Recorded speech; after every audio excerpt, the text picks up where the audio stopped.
खून प्रकरणामध्ये सांगली जिल्हा सत्र न्यायालयाचा ऐतिहासिक निकाल। खून प्रकरणी 5 जणांना जन्मठेपेची शिक्षा। 2017 मध्ये कवठे महाकाळच्या अग्रण धुळगावामध्ये दंगा केल्याची तक्रार केल्यानं केली होती हत्या।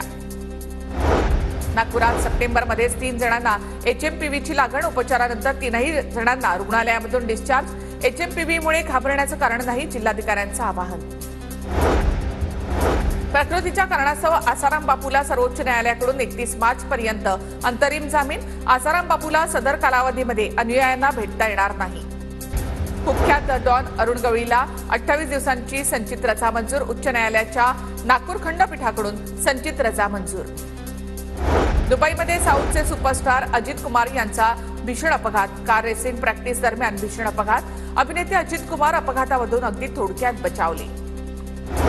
कारवर बसून वानर राज्याची सफर। नागपूर शहरातील सोनेगाव परिसरामधला एक व्हिडिओ मोबाईलमध्ये कैद।